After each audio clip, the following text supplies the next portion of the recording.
오늘은 예수님을 만난 사람들 28번째 시간, 큰 일꾼 마르다에 대해서 살펴보도록 하겠습니다.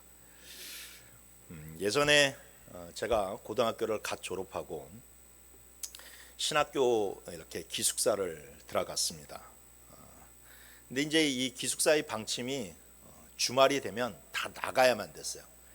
이게 이제 주말에 관리하는 사람들이 없다 보니까 혹여 기숙사 안에서 어떤 사고라도 생기면 큰일 나기 때문에 주말이 되면 다 나갔다가 이제 월요일 아침이 되면 그 기숙사에 들어와야만 됐어요. 근데 이제 당시 뭐 아시는 분들은 아시겠지만 저희 부모님이 이렇게 그 위에 수도권의 그런 삶을 다 청산하고 저쪽 멀리 시골로 내려가신 터라 제가 혼자 있어서 이제 이 주말이 되면 갈 데가 없는 거예요. 잘 데가 없게 돼버리고 말았습니다. 그래서 때로는 교회에서 잠을 자기도 하고, 때로는 뭐 이 친구 집에서 잤다가 어쩔 땐 이번 주에는 저 친구 집에서 자면서 그렇게 이제 왔다 갔다 하면서 교회 생활을 하고 있었는데, 신앙생활을 하고 있었는데, 그때 이제 부모님을 따라가지 않았던 이유는 제가 다니는 교회가 너무 좋았거든요. 그래서 부모님은 내려가세요, 저는 여기 살겠습니다 하면서 그렇게 남아 있었습니다.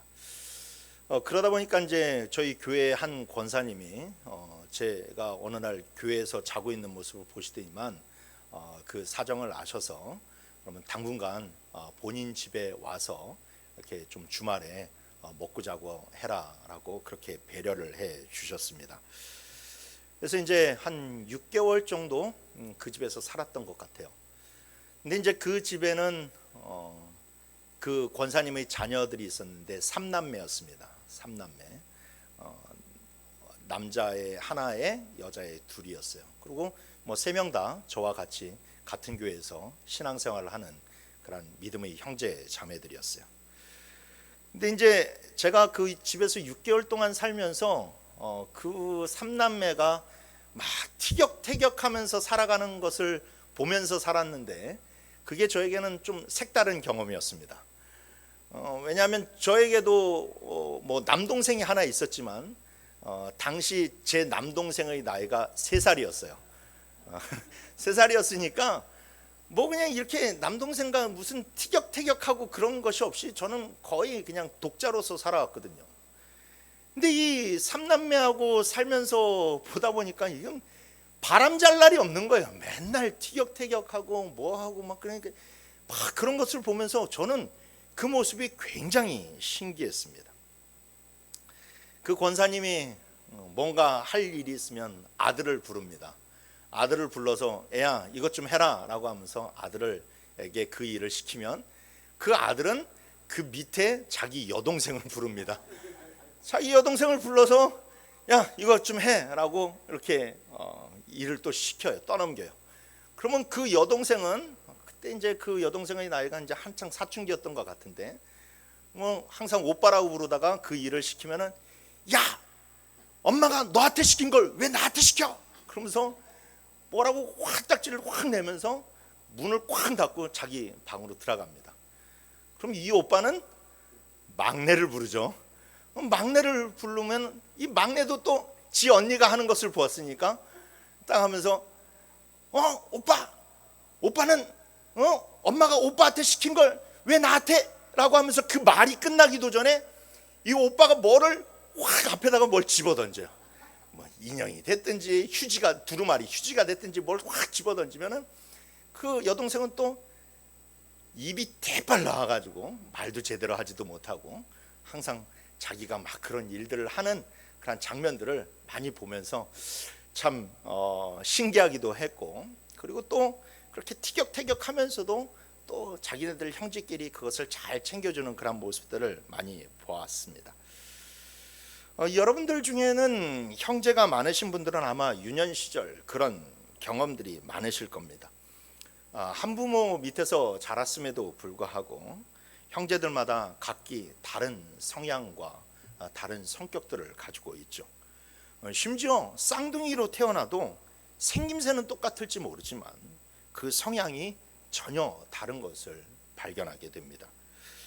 어릴 때는 이래저래 티격태격하기도 하고 많이 싸우기도 하지만, 그러나 장성해 가면서 서로의 우애가 깊어지게 되면 그 모습이 참 아름답고, 그리고 나이가 들면 들수록 나한테 이런 형제가 있다라는 것이 얼마나 감사하고 얼마나 위안이 되는지 모릅니다. 오늘 본문에 등장하는 주인공의 집안도 삼남매입니다. 우리가 너무나도 잘 알고 있는 나사로의 집안이에요. 이 삼남매는 일찍이 부모님을 여의고 남매끼리 서로 의지하면서 살아가던 자들이었습니다. 그런데 이 남매들은 특별히 예수님께서 정말로 아끼시고 귀하게 여기시던 그런 형제들이었어요. 그래서 우리가 성경을 보게 되면 예수님이 이 집을 자주 방문하시고 많은 은혜를 베풀어 주시거든요. 심지어 이 부활의 길한 기적까지도 보여주시고, 그리고 얼마나 그 사이가 친했는지 이 제자들이 질투할 정도로 정말로 예수님께서는 이 삼남매를 살뜰히 잘 챙겨주시고 또 교제하셨습니다. 이처럼 이 삼남매와 예수님의 그런 이 친분 관계는 굉장히 친했는데, 이 친함이 다른 이들처럼 어떤 그런 공적인 관계에서의 그런 친함이 아니라 이 사적인 관계에서의 그런 친함이 아주 강했다라는 거예요. 여러분, 우리가 만일 유명한 사람과 공적인 관계가 있는 것도 참 좋지만, 그러나 개인적인 그런 친분이 있으면 얼마나 좋겠습니까? 그렇잖아요. 정말로 우리가 어떤 공적인 관계에서 있는 것도 참 좋지만, 그 유명인이 나의 삼촌이기도 하고 나의 무슨 그 언니이기도 하고 오빠이기도 하면 그건 참 또 색다르고 좋은 그런 경험이라고 할 수 있을 겁니다. 그런데 이 삼남매와 예수님과의 이 친분의 관계, 그 아주 친한 그 개인적인 관계는 그냥 생긴 게 아니에요. 잘 아시다시피 예수님은 북쪽 멀리에 있는 그런 갈릴리의 출신이시고, 또 갈릴리에서 대부분의 그런 삶을 보내셨고, 이 나사로의 그런 집안은 남쪽 예루살렘에서 매우 가까운 동네였던 베다니에 살고 있었습니다.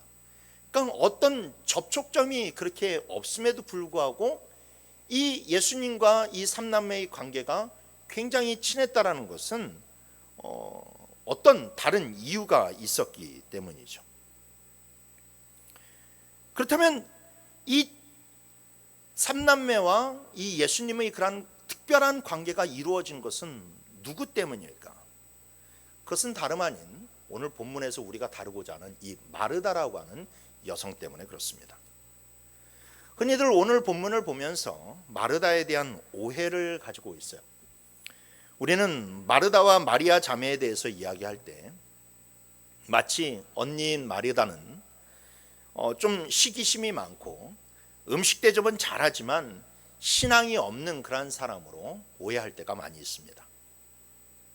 그러나 여러분, 요한복음 11장에서 예수님이 이 집안에 들어오셔서 나사로를 살리실 때에 먼저 마르다가 뛰쳐나와 예수님과 대화하는 그런 장면이 나오게 되는데, 그 대화를 살펴보면 마르다의 신앙이 참 좋기도 하고 그 다음에 그 신앙이 올바르게 잡혀 있다는 것을 우리는 발견할 수 있습니다.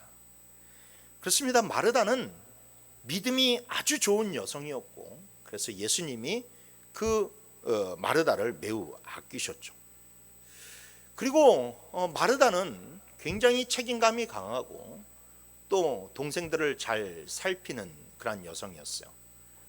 흔히들 이 삼남매의 첫째가 나사로라고 생각들을 많이들 하세요. 그렇게 생각하는 이유는 우리말 성경에 이 나사로를 가리켜서 오라비라고 하는 그런 말을 사용했기 때문에 그렇습니다. 근데 여러분, 이 영어 성경을 보게 되면 이 영어 성경에는 이 나사로를 마르다의 브라더라고 그렇게 기록되어 있어요. 브라더. 그리고 헬라어에도 아델포스라고 하는 이 형제를 뜻하는 아델포스라고 하는 단어로 사용이 되어 있다라는 것이죠. 잘 아시겠지만 브라더라고 하는 그런 말은, 영어에서의 브라더라는 말은 이게 동생도 될 수 있고 형도 될 수 있는 그냥 형제예요. 형제라고 하는 그런 말이에요. 그래서 그 뉘앙스를 보고 이 동생과 이 형을 이렇게 나누게 되는데, 오늘 본문을 보게 되면 나사로를 첫째로 보기가 힘들죠. 38절 말씀해 보세요. 38절을 보니까 그들이 길 갈 때에 예수께서 한 마을에 들어가시매 마르다라 이름하는 한 여자가 자기 집으로 영접을 했다라고 이야기를 하고 있어요. 그러니까 마르다가 굉장히 이 초대하는 주체가 되어서 예수님을 자기 집으로 영접을 하고 있다라는 것을 우리가 볼 수 있죠. 그러니까 이 나사로가 그 집의 대표가 아니라는 겁니다. 그리고 이 마르다라고 하는 이름 자체의 뜻이 여주인이라고 하는 이 뜻을 가지고 있어요. 여자 주인. 때문에 이 마르다는 실질적으로 이 삼남매의 그런 맏 언니가 될 수가 있는 거고, 그리고 예상과는 좀 다르게 나사로는 그 삼남매의 막내로 보는 것이 옳습니다.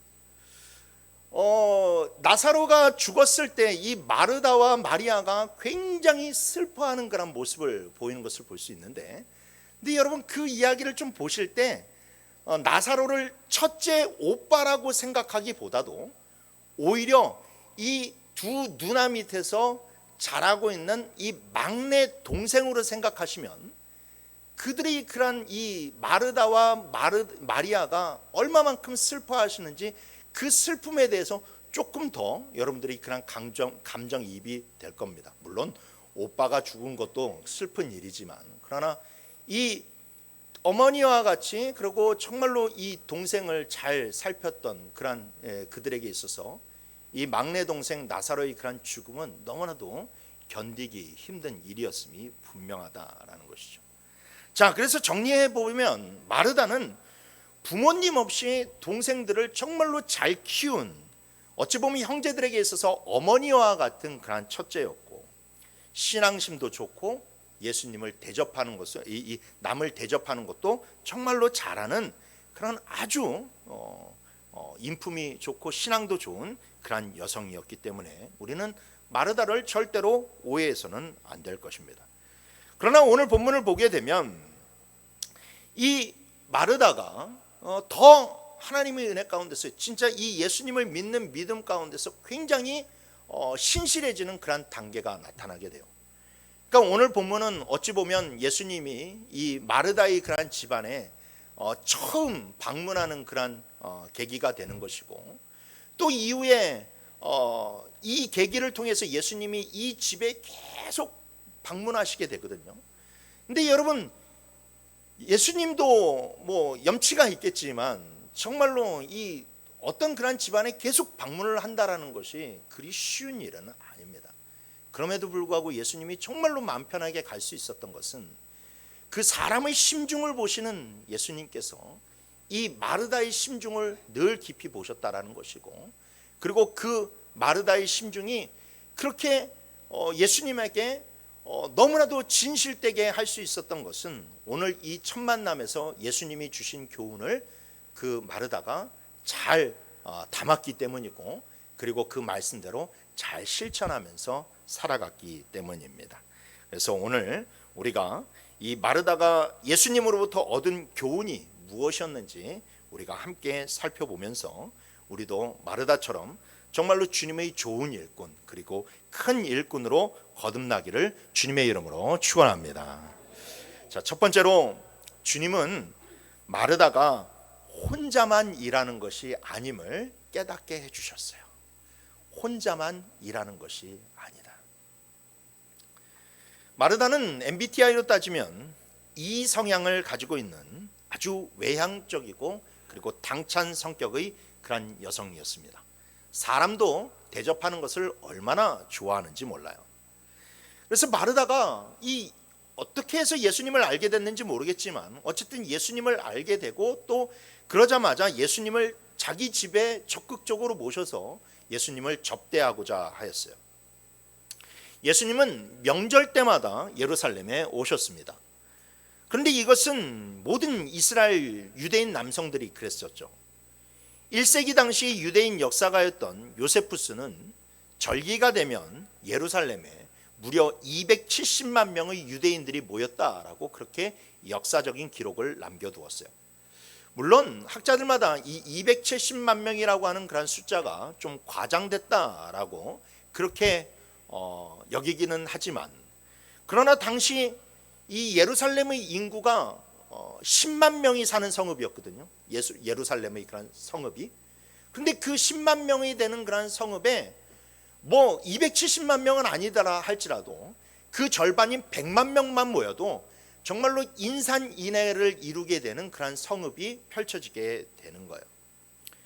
근데 여러분, 그 수많은 사람들이 예루살렘에 모이게 되면 가장 중요한 문제로 떠오르는 것이 무엇이냐? 바로 숙박의 문제입니다. 숙박의 문제. 우리가 휴가철 성수기 때가 되게 되면 조금만 늦춰지면 요즘은 뭐 이 펜션이나 호텔을 잡기가 하늘의 별 따기와도 같아요.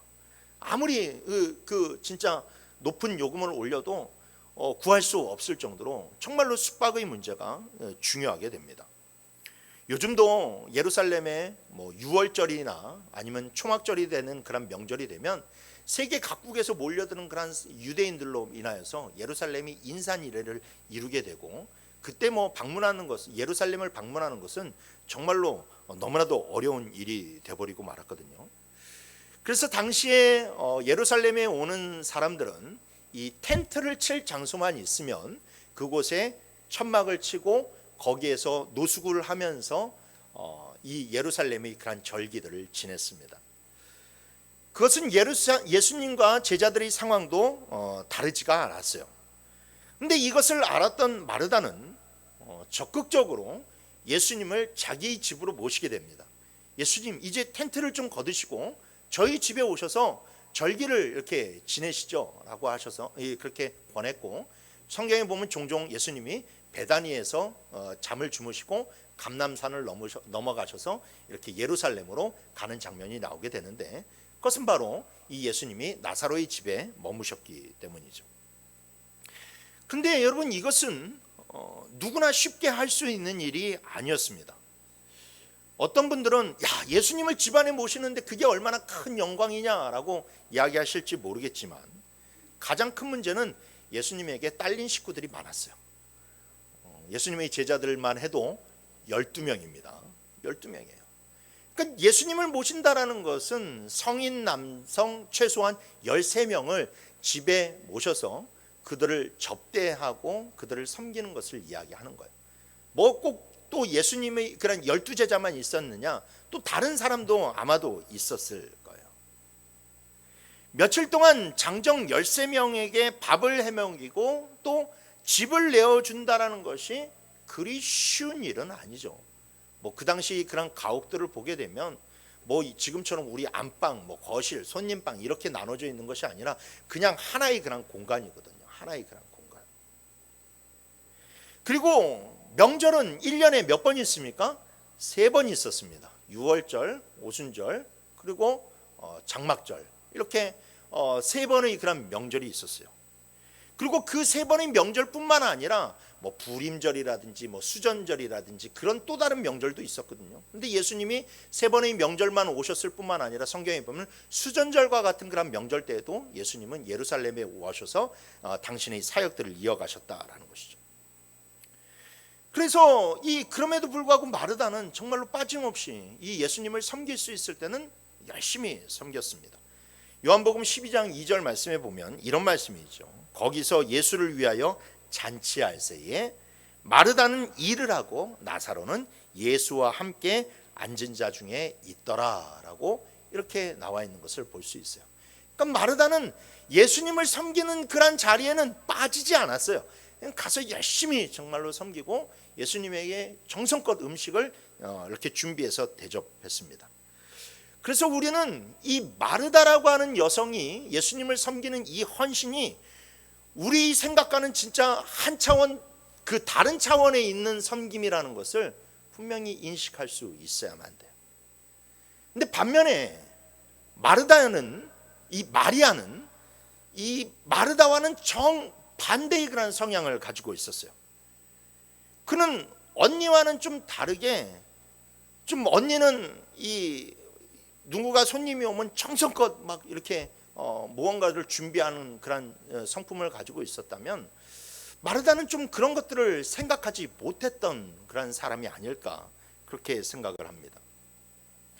그래서 예수님이 본인의 집에 방문하셨을 당시 마르다는 예수님을 대접하기 위해서 정말로 분주하게 있었는데 마리아는 도리어 예수님의 앞에 앉아서 예수님의 말씀을 들었다라는 거죠. 어찌 보면 참 눈치도 없다라고 이야기할지 모릅니다. 그러나 여러분, 이 또한 그리 쉬운 것은 아니었어요. 왜냐하면 이 모습이 당시에는 굉장히 보기 드문 장면이기 때문에 그렇습니다. 당시에는 이 여성들이 남성들과 함께 앉아서 랍비의 가르침을 받는다는 것은 정말로 상상하기도 힘든 일이에요. 예를 들어 회당에서 예배를 드려도 회당에서 1층에 이렇게 남성들이 쭉 앉아서 예배를 드리고 있으면 여성과 아이들은 2층에 있거나 아니면 저 뒤쪽에서 이렇게 함께 모여서 그렇게 예배를 드렸어요. 우리나라도 예전에 초대교회 보면 교회를 지을 때 이렇게 정사각형의 이런 직사각형이나 정사각형의 구조로 짓지 않고 기역자로 지었다죠. 기역자.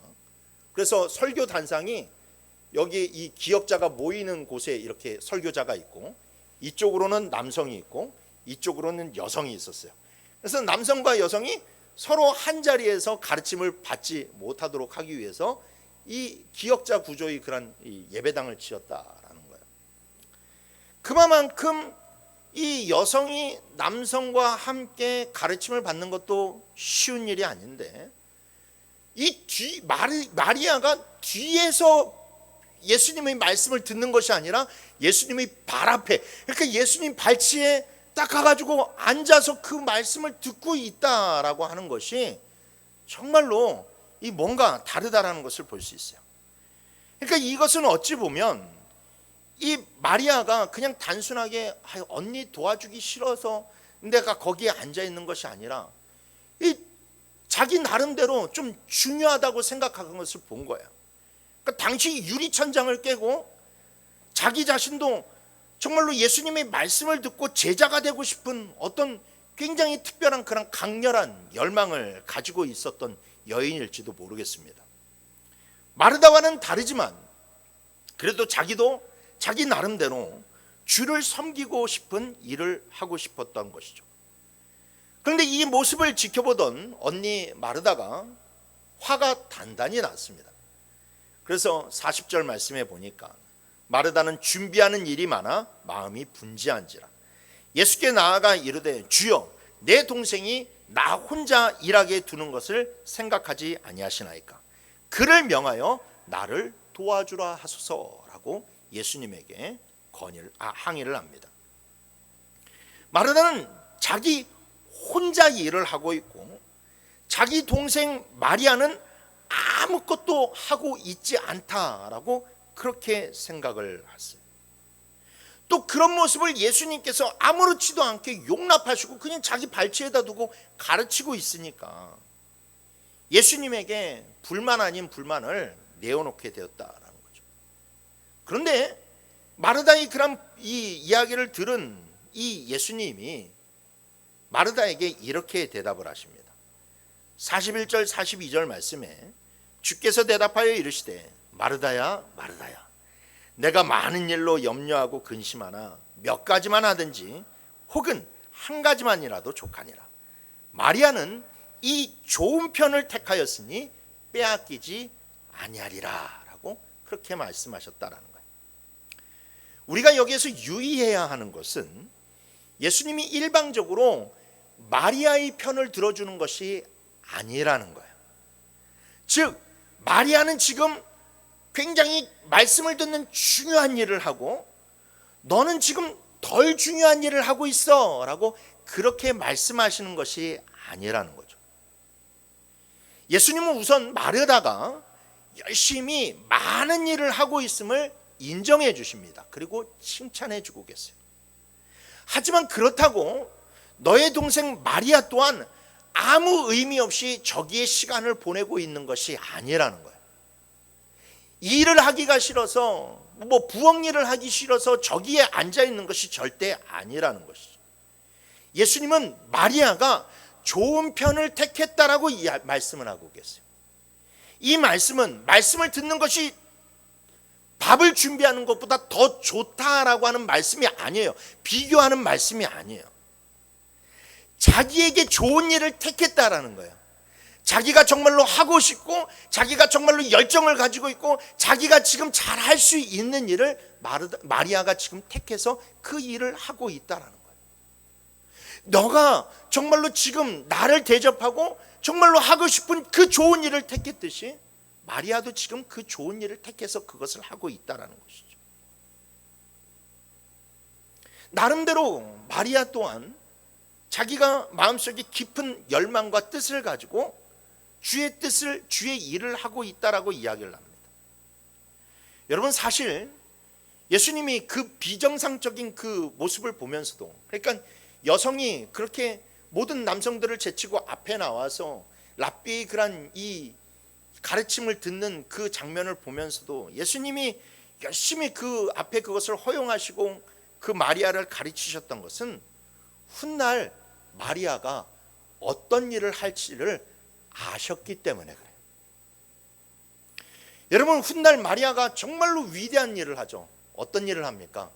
예수님에게 향유를 붓는 그러한 일들을 하게 됩니다. 나중에 우리가 마리아 편에서 살펴보게 되겠지만 사실상 마리아가 향유를 붓는 사건은 우리가 지난번에 살펴보았던 죄 많은 여인이 향유를 붓는 사건과는 전혀 다른 성격의 일이에요.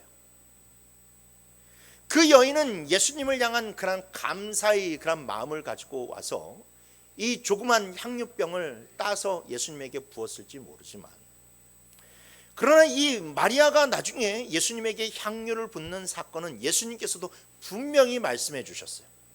이 여인은 지금 나의 장례를 준비하는 것이다. 나의 장례를 준비하는 것이다. 당시에 아무도 예수님의 죽으심을 눈치채고 있지를 못해요. 예수님이 제자들에게 나 지금 죽으러 간다, 나 십자가에 죽으러 간다 라고 계속해서 누차 강조하시는데도 불구하고 제자들이 그것을 알아차리지를 못합니다. 그런데 유독 한 사람, 이 마르다의 동생 마리아가 300데나리온이나 되는 엄청난 그런 향유를 가져다가 단번에 그것을 깨뜨려서 예수님의 그런 발 아래 붓게 되었다는 것은 그가 정말로 이렇게 말씀을 통하여서 예수님이 훈련시키셨기 때문에, 그것을 알려주셨기 때문에, 그 또한 정말로 주님을 위해서 내가 정말로 여자지만 그래도 내가 주님을 위해서 뭔가 의미 있는 일을 하고 싶다, 내가 주님을 위해서 정말로 큰 일을 하고 싶다라고 하는 그 강한 열망이 있었기 때문에 이 마리아는 이 300데나리온이나 되는 향유를 정말로 주님께 부어야 할 그때를 놓치지 않고 깨트려서 하나님께 드릴 수 있었다라는 것이죠. 그러므로 오늘 본문에서 예수님은 마르다와 마리아에게 각자의 쓰임이 다르고 각자의 사명이 다르고 그리고 각자의 모든 섬김이 다 귀하다라는 것을 알려주셨다라는 거예요. 너만 주의 일을 하는 것이 아니라 마리아도 지금 나름대로 주의 일을 준비하고 있다라고 그렇게 알려주고 계시다라는 거예요. 그리고 마르다는 이것을 통하여서 정말로 모든 그런 자기뿐만 아니라 자기 동생의 그런 일도 귀하다라는 사실을 깨달았다라는 것이죠. 그렇습니다. 여러분, 우리가 신앙생활을 하면서 늘 염두해야 할 것이 있습니다. 그것은 바로 절대로 나만 주님의 일을 하는 것이 아니라는 거예요. 그리고 내 일이 남보다 못한 것도 아니고 반대로 내 일이 남보다 더 중요하다고 생각해서도 안 됩니다. 주 안에서 주님을 위해서 하는 일들은 모든 일들이 다 귀한 줄 믿으시길 바랍니다. 다 귀한 일이에요. 다 귀한 일. 남 앞에서 드러나는 일이건 남 앞에서 드러나지 않는 일이건 남 앞에서 칭찬을 많이 받는 일이건 아니면 남 앞에서 칭찬을 받지 못하는 일이건 모든 일들이 주님을 위한 일은 다 귀하다라는 것이죠. 여러분, 교회가 세워지고 교회가 잘 성장해 가려면 결국 성도들의 헌신이 필수적일 수밖에 없습니다. 여러분, 목회자만 붙이고 장구치는 교회는 절대로 성장할 수가 없어요. 우리가 초대교회 당시에 예루살렘 교회가 폭발적으로 성장하는 그 시점이 어디에 있느냐, 바로 이 사도들이 말씀을 전하는데 전념을 하고 그 가운데 7 집사가 세워져서 정말로 주님의 일들을 감당했을 때 예루살렘 교회는 폭발적으로 성장해 가기 시작했어요. 집사라고 하는 명칭을 사용하는 것은 그 직책이 봉사와 헌신에 맞춰져 있기 때문에 집사라고 하는 그런 명칭이 생기게 된 거죠. 그러므로 우리는 정말로 수많은 사람들이 헌신으로 교회가 세워지고 있다는 것을 알아야만 됩니다. 여러분, 이 한 번의 아름다운 주일 예배가 드려지려면요, 정말로 다양한 사람들이 수많은 헌신이 있어야만 되는 거예요. 여러분, 목사의 설교만 좋다고 은혜를 받습니까? 아니에요, 여러분. 수많은 사람들이 헌신이 있기 때문에 은혜와 감동이 있는 예배가 드려질 수 있는 겁니다. 반주자, 찬양대원, 방송반, 안내위원, 새신자 접대, 식당봉사, 청소, 주일학교 선생님, 기도자, 헌금위원, 주보제작, 차량봉사 등등의 수많은 그런 이름 없는 그런 이 정말로 이 헌신자들, 그러한 헌신자들이 섬김이 있기 때문에 여러분, 이 예배가 이루어질 수 있다라는 거예요. 제가 요즘 요전날에 보니까 유튜브에서 어떤 이제 교회 탐방하는 그런 유튜브 채널이 있는데, 그것을 보니까 어떤 교회는 서울의 어떤 교회는 무슨 봉사까지 있냐면 이 애완견을 맡아주는 그런 봉사 부서가 있더라고요. 요즘 그 애완견을 너무나도 이제 많이 펫을 기르는 그런 사람들이 많이 있다 보니까 그 펫을 데리고 와서 거기에다가 마치 주일학교에다가 애들 맡겨놓듯이 그 펫을 거기에다가 맡겨놓고 그 다음에 예배를 보러 가는 거예요. 그러면 이제 일부 예배에 왔던 그런 사람들이 와가지고 그래도 나름대로 이제 애완견을 사랑하는 사람들이겠죠. 그 사람들이 그 성도들이 애완견을 다 해가지고 그 예배를 볼 동안 그 애완견들을 막 이렇게 막 봐주고 그러는 이 교회의 그런 부서까지 있더라고요. 그런 이 헌신 직책까지 있더라고요. 물론 꼭 그렇게까지 해야 되겠나 싶지만 어쨌든 나름대로 계속해서 다른 성도들이 예배를 드리도록 하기 위해서 어떻게 해서든지 마음 편하게 예배를 드리도록 하기 위해서, 그리고 어떻게든지 한 사람이라도 더 주님께로 이끌기 위한 그러한 이 열정이 그러한 부서들을 또 만들어낸 것 아니겠습니까? 그래서 우리는 이 각자의 그런 이 사람들이 섬김이 있기 때문에 우리가 이렇게 신앙생활을 하고 있다는 것을 알 수 있어야 합니다.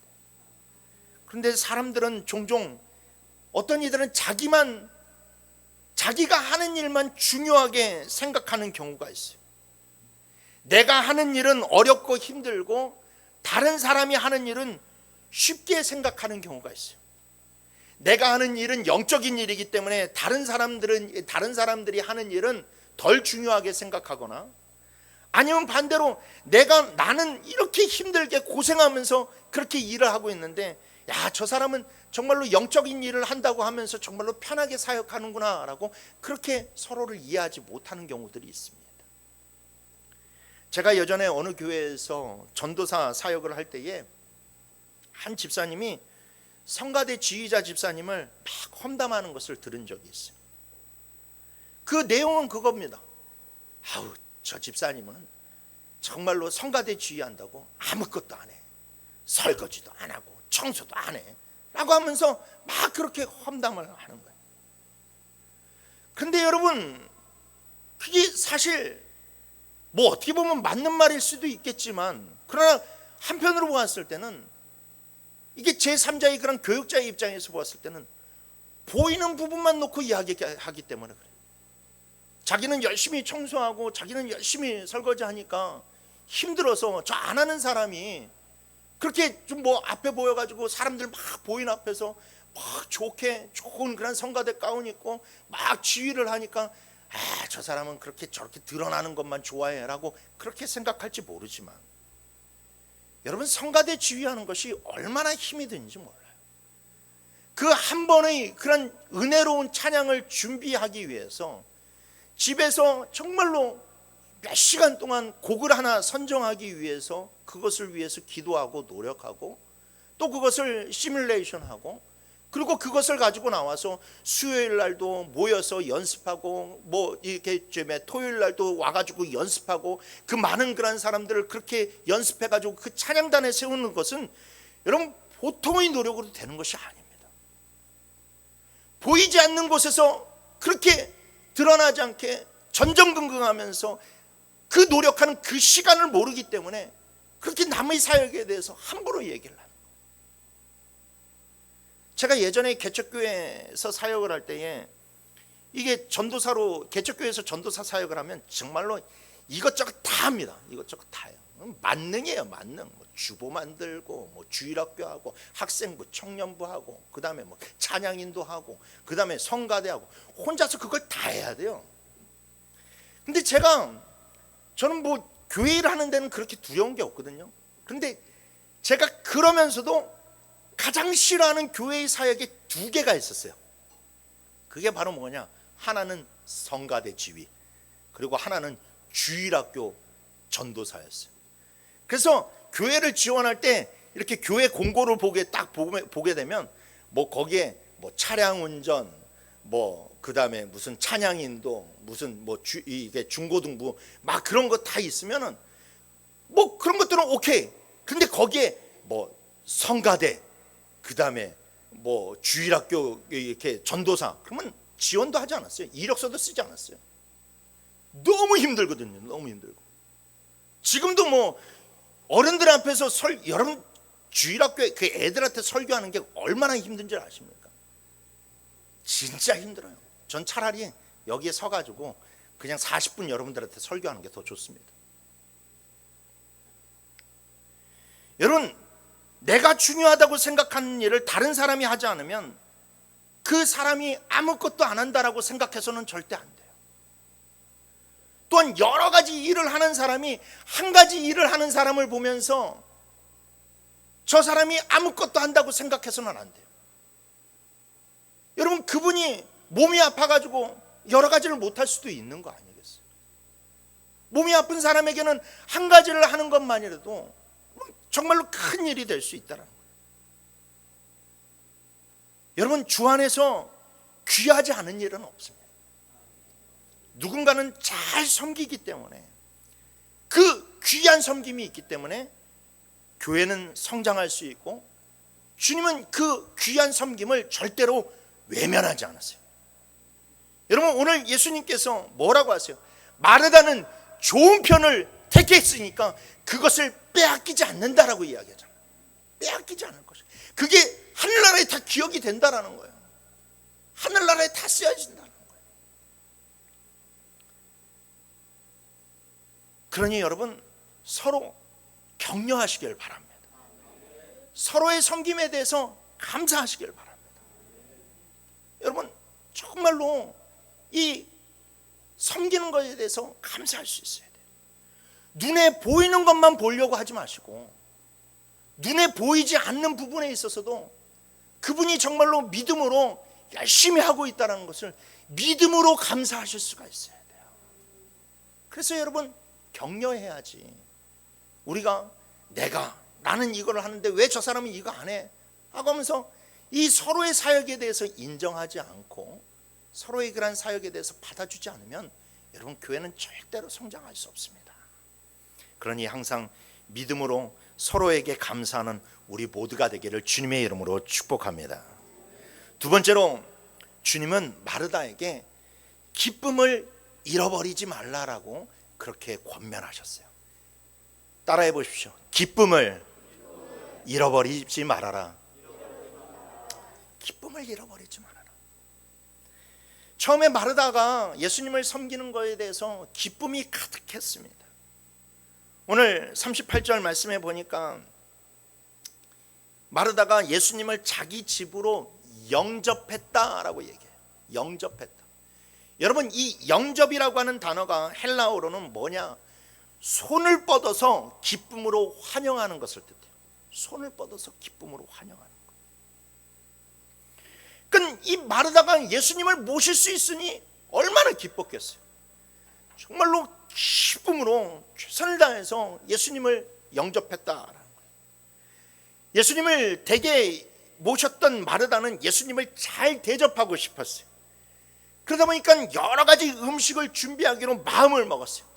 이것도 준비하고 저것도 준비하고 그러면서 정말로 여러 가지 수많은 그런 반찬을 막 생각했을 거예요. 가짓수가 많아지기 시작하고 준비할 양도 많아지기 시작했어요. 준비할 것이 많아지다 보니까 마음 가운데 무엇이 생겼어요? 분주함이 생겼어요. 분주함이 생기다 보니까는 갑자기 동생이 얄미워 보이기 시작했어요. 그리고 동생이 미워지다 보니까 그 동생을 그냥 내버려 두고 있는 예수님께까지도 원망하는 마음이 생겼어요. 그러니까 이 이야기는 처음에는 기쁨으로 예수님을 영접을 했는데, 정말로 초대를 했는데, 그런데 어느덧 그 예수님에게 원망을 쏟아내고 있어요. 예수님에게 불평을 쏟아내고 있어요. 예수님을 향한 웃음기가 싹 사라져버리고 말았어요. 그래서 예수님이 마르다에게 말씀하시기를, 네가 많은 일로 염려하고 근심하고 있구나. 근심하고 있구나. 그 마음 가운데 지금 근심이 가득하고 있다는 것을 예수님이 알려주셨다라는 거예요. 마르다와 마리아의 차이는 그것이었습니다. 마리아는 당연히 앉아 있으니까 기쁨이 있었겠지라고 말할지 모르지만, 여러분, 마리아는요, 나중에 그 3천만 원이 넘는 그 향유 옥합을 단번에 깨트릴 때 기쁨으로 깨트렸어요. 여러분, 마리아가 그거 깨트릴 때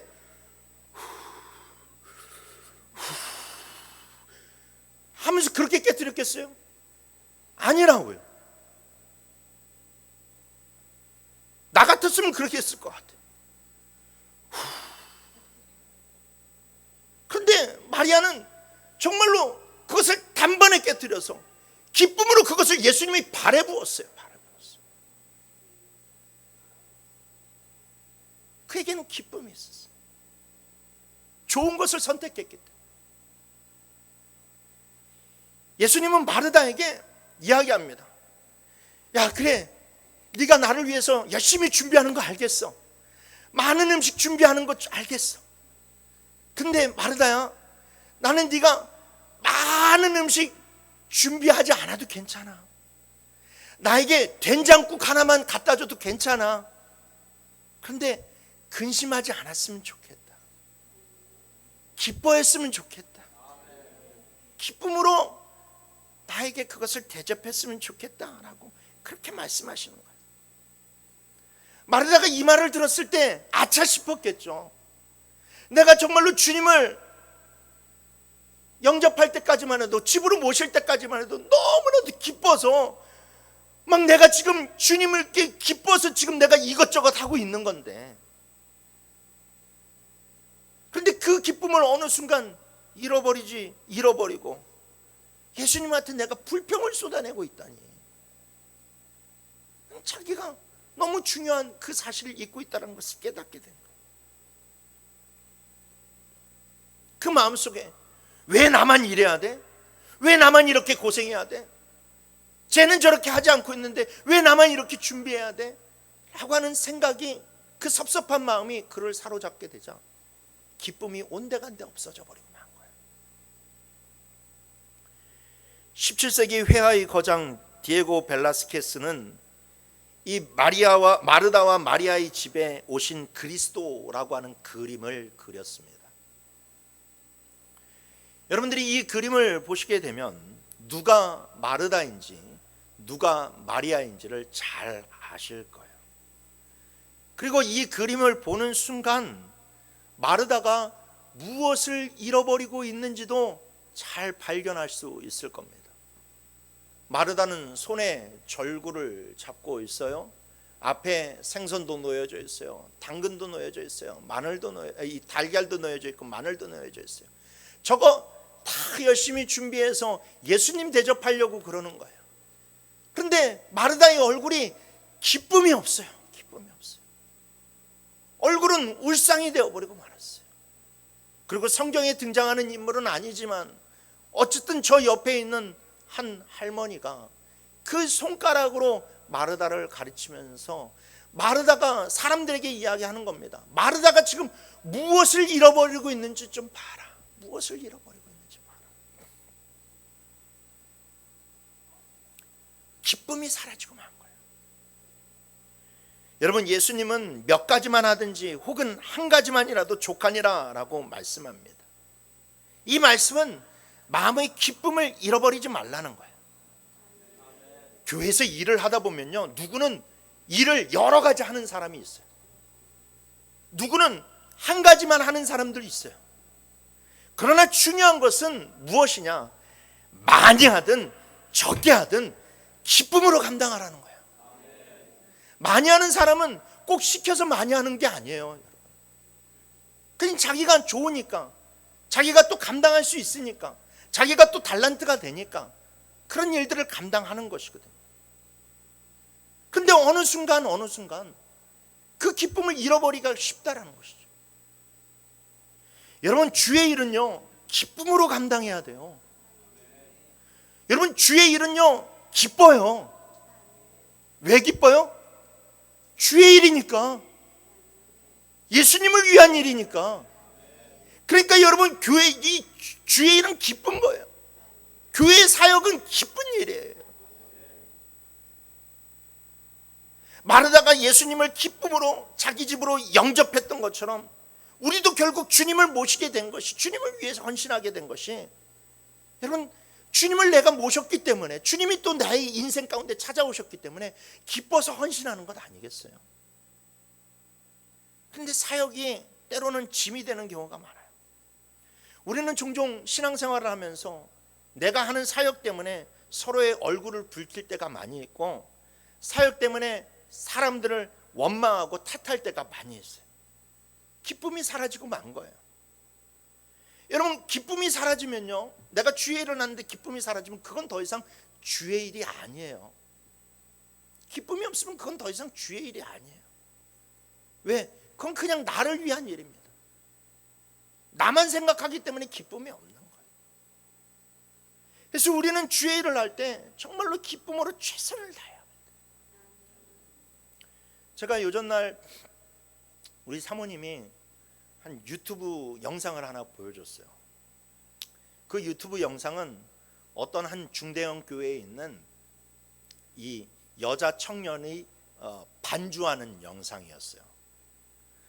이 중대형 교회라 할지라도 이 중대형 교회 같은 경우에는 예배가 뭐 1부, 2부만 있는 것이 아니라 막 3부, 4부, 5부 막 그렇게 가지 않습니까? 그리고 또 청년부 또 예배를 드려야 되기도 하고. 근데 이 청년은 거기에서 어른 예배에서 뭐 한 2부, 3부를 그렇게 반주를 하고, 그 다음에 또 뒤이어서 이 드려지는 그런 청년부 반주도 하는 그런 자매였어요. 여러분, 반주하는 거 진짜 어려운 거예요. 진짜 저기 앉아서 이게 반주를 치는 게 이게 손가락도 굉장히 힘들어요. 뭐 반주하는 게 얼마나 어렵겠어라고 생각할지 모르지만, 여러분, 반주하는 거 정말로 힘들어요. 진짜 힘들어요. 이게 그 반주 끝나고 나면, 그 정도 반주하고 나면 여러분, 우리 그냥 주일학교 뭐 이게 주일 1, 2부 예배 반주하고 그 다음에 나중에 오후 예배 반주하고 나도요, 여러분, 이 손가락이 참 아파요. 그리고 손이 작은 사람들은 더 힘들어요. 그런 의미에서 우리 반주자들 여러분들 항상 칭찬해 주세요. 격려해 주세요. 쉬운 일 절대 아니에요. 반주자만 그러는 건 아니고 드럼 치는 친구들도 뭐 기타 치는 친구들도, 근데 다 여러분들 격려해 주셔야만 돼요. 정말로 힘들어요. 누가 이렇게 칭찬하는 말은 없고 맨날 뭐 틀리면 사람들이 그렇게 딱 바라보고, 인도자가 뭐라고 그러면서 이 예배 끝난 다음에 인도자한테 막 깨지기나 하고 그런 일들이 그거거든요.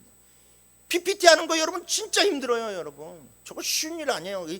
정말로 초집중을 해야 돼요. 초집중을 해야 돼요. 영광이 저한테 맨날 혼납니다. 조금 잘못 넘겼다고, 조금 잘 못 봤다고. 뭐 PPT를 내가 조금 일찍이나 주면 몰라. PPT 맨날 내용을 제가 뭐 어저께도 새벽 1시에 줬나 그렇게 넘겨주면 그걸 또 밤새도록 그걸 또 만들어야 돼요. 그런데 제가 그 자매를 이야기하는 것은, 근데 그 자매가 굉장히 힘들 텐데, 그 자기가 이제 그 브이로그를 이렇게 딱 놓고 이렇게 그걸 찍는데, 와, 그 시종일관 그 반주를 하면서 얼굴에 웃음이 떠나질 않는 거예요. 웃음이 떠나질 않는 거예요.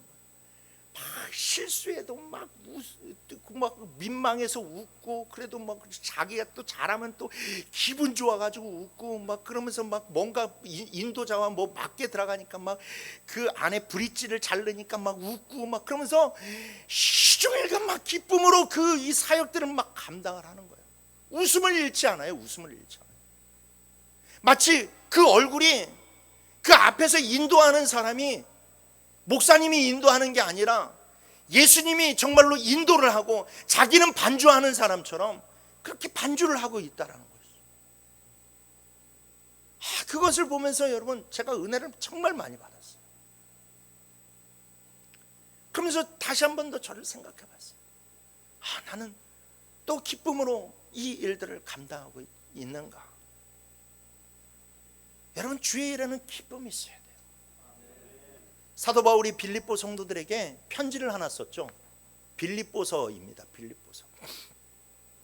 그런데 사도 바울은 빌립보 성도들에게 쓰는 그 편지에 무엇을 많이 말하냐면 기뻐하라라고 하는 말을 굉장히 많이 합니다. 그래서 신학자들은 빌립보서의 별명을 지었어요. 기쁨의 서신이다. 기쁨의 서신. 기뻐하라. 유명한 말씀이 있지 않습니까? 빌립보서 4장 4절 말씀. 우리 다 같이 읽어봅시다. 시작.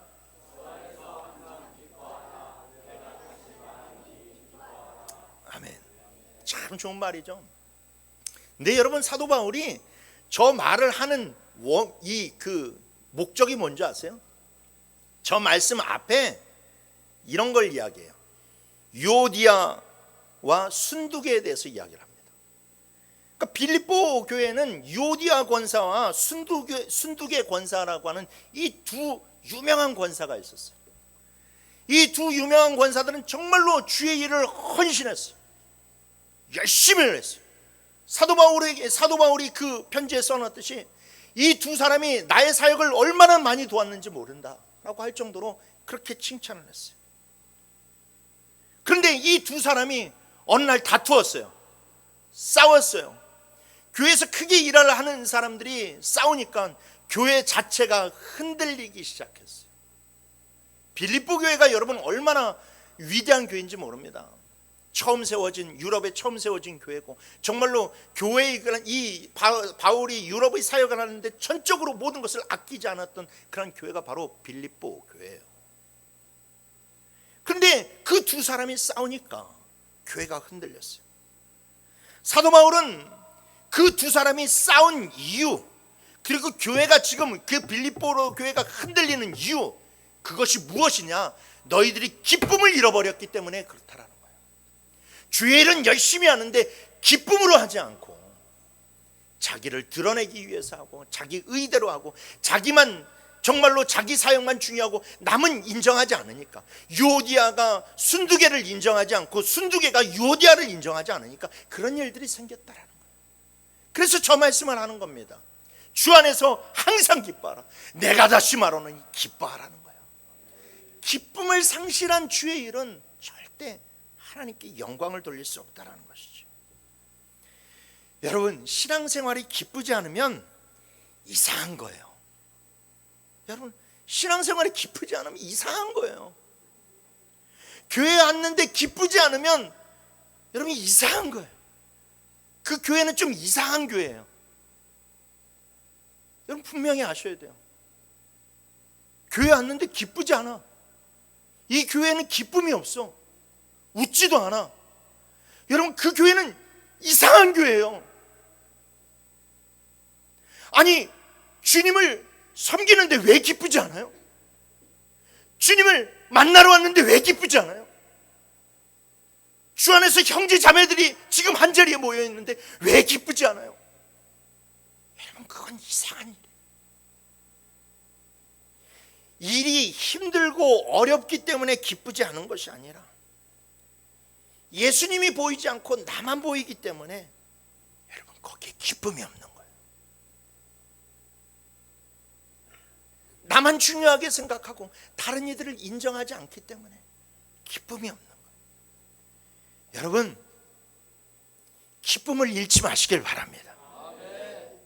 혹여 여러분들 가운데 신앙생활 하는데 내 마음에 지금 기쁨이 없으면 하나님께 간절히 기도하세요. 기쁨을 회복하게 해달라고. 내가 지금 무엇을 잊고 있는지 여러분, 그것을 알게 해달라고 기도하시길 바랍니다.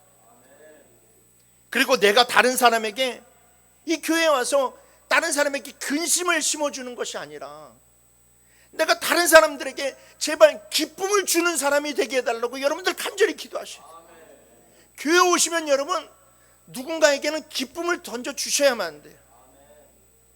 고민하세요. 웃음으로 인사도 하시고 칭찬도 하시고 격려도 하시고 밥을 먹어도 맛있게 먹으세요. 아이, 밥이 좀 될 수도 있지, 국이 좀 짤 수도 있지, 그래도 입 밖으로 아우 좀 짜네, 아우 오늘 왜 이렇게 밥이 돼, 이런 말씀 하시지 마세요. 무조건 맛있게 드세요. 무조건 맛있게 드세요. 집에서도 반찬 투정하지 마시고 교회 와서도 반찬 투정하지 마세요. 무조건 맛있게 드세요. 칭찬하세요. 그리고 다른 이들이 좀 설거지 못하고 함께 밥 못 줘도 무슨 일이 있겠지 하면서 내가 두 사람의 일을 감당하겠다라고 한 마음으로 주의 일들을 하세요. 여러분, 그 마음이 있어야만 돼요. 마르다요, 이 계기를 통해서 완전히 변화되었어요. 그러니까 여러분, 주님이 맨날 그 집을 들락날락 하시는 거예요. 맨날 그 집을 들락날락 하시는 거예요. 여러분, 우리 주님은 심령을 보시는 주님이시잖아요. 그 마음을 보시는 주님이시죠. 그 예수님이 그 집을 들락날락 했다라는 것은 마르다의 마음을 아시는 거고, 그가 이제 더 이상 어떤 그런 불평이나 불만이 아니라 정말로 자기가 할 수 있는 한 최대의 그런 일들을, 자기의 달란트를 다 쏟아부어서 주님을 섬기고자 하는 그 마음을 아시니까 주님이 언제든지 기쁨으로 그 집을 찾으시는 것이고 축복하시는 것이고 놀라운 은혜를 펼쳐주시는 거예요. 여러분, 우리 교회도 이런 마르다와 같은 일꾼들이 많기를 바랍니다. 그래서 신앙생활하는 게 정말로 즐겁고 기쁘고 서로를 격려하는 말들이 많아져서 정말로 주님께서 기뻐하시는 교회, 은혜로운 교회가 되기를 주님의 이름으로 축원합니다.